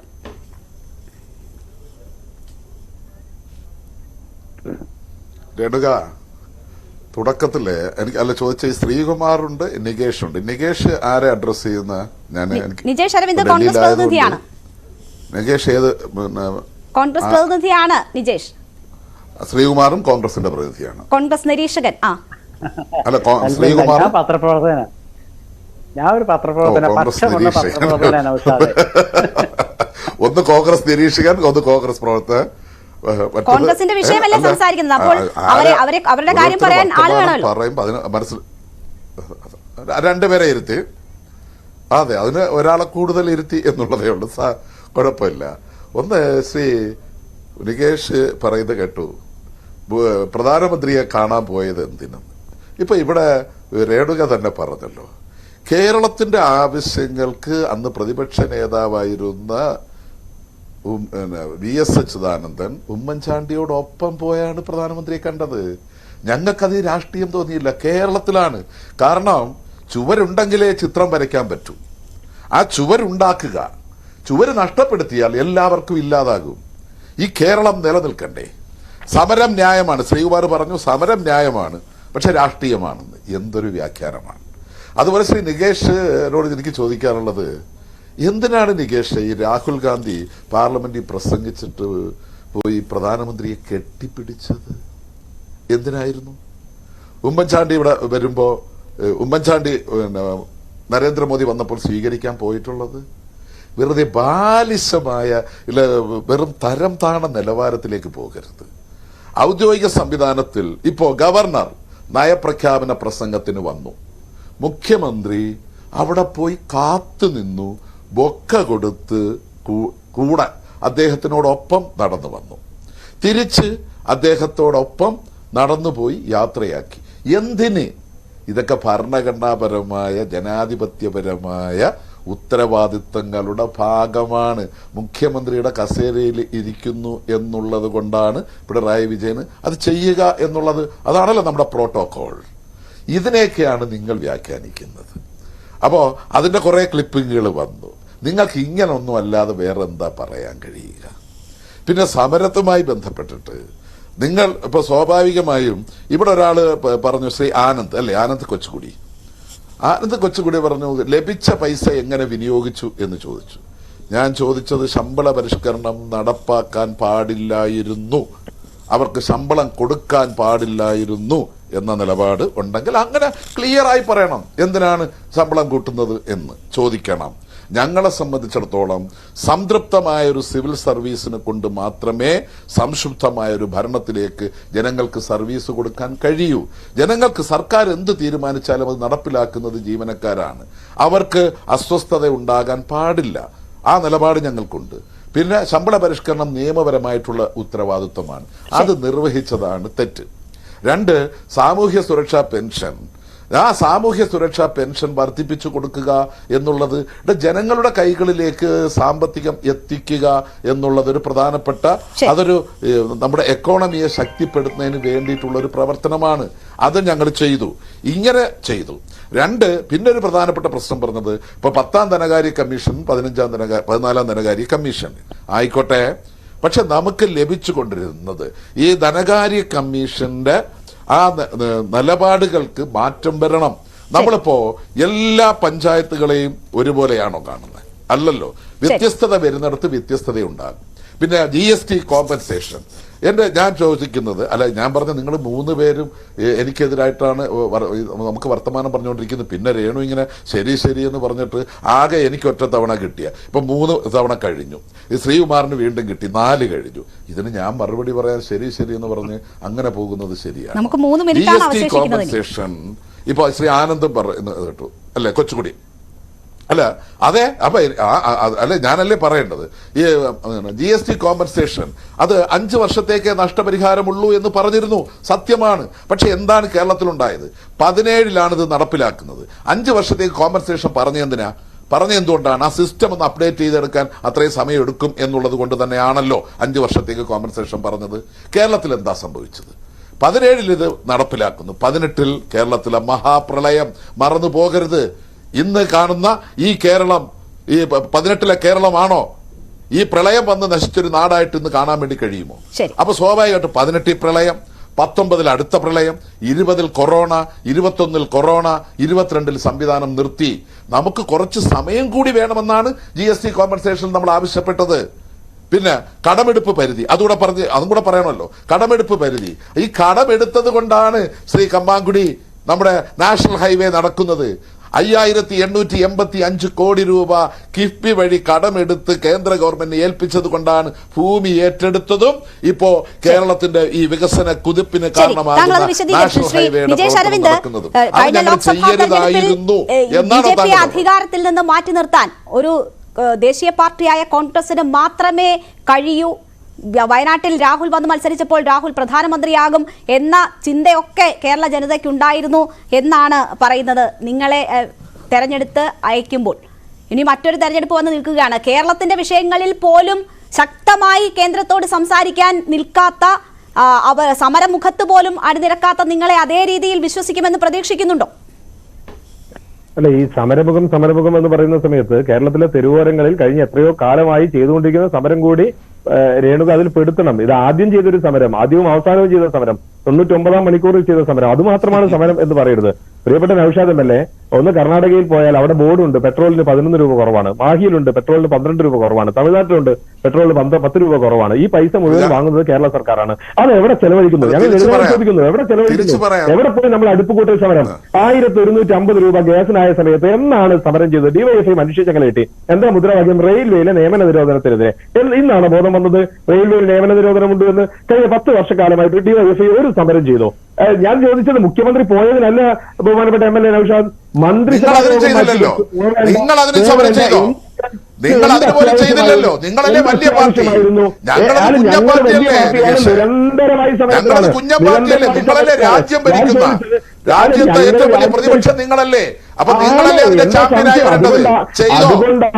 നിങ്ങൾക്ക് ചെയ്തോ? നിങ്ങൾക്ക് ഈ കേരളത്തിൽ നിങ്ങൾ ഈ കേരളത്തിൽ LDF-നെ എതിർക്കുക എന്നുള്ളതിനപ്പുറത്തേക്ക് നിങ്ങൾക്ക് BJP-ക്കെതിരായി നിലപാടെടുക്കാനൊന്നും ഒരു കഴിയില്ല. നിങ്ങൾ ഗവർണറുടെ കാര്യം പറഞ്ഞു. നിങ്ങൾ ഗവർണറുടെ കാര്യം പറഞ്ഞു. ഈ ഗവർണർ നോമിനേഷൻ നടത്തിയത് കോടതി റദ്ദ് ചെയ്തു. പക്ഷെ നിങ്ങളെ KPCC പ്രസിഡന്റ് അത് അദ്ദേഹത്തിന്റെ അധികാരമെന്നാണ് പറഞ്ഞത്. അദ്ദേഹത്തിന്റെ അധികാരമെന്നാണ് പറഞ്ഞത്. എഴുതി കൊടുത്ത VC-യെ അപ്പോയിന്റ് ചെയ്തത് അന്ന് ഭയങ്കര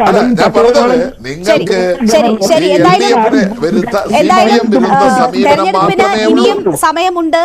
ആരാണ് ഈ വിഷയങ്ങളിലൊക്കെ കൂടുതൽ ആത്മാർത്ഥതയോടുകൂടി ഇടപെടുന്നത് എന്ന് തെളിയിക്കാൻ ഇനിയും സമയമുണ്ട്. വൈകി പോയിട്ടില്ല.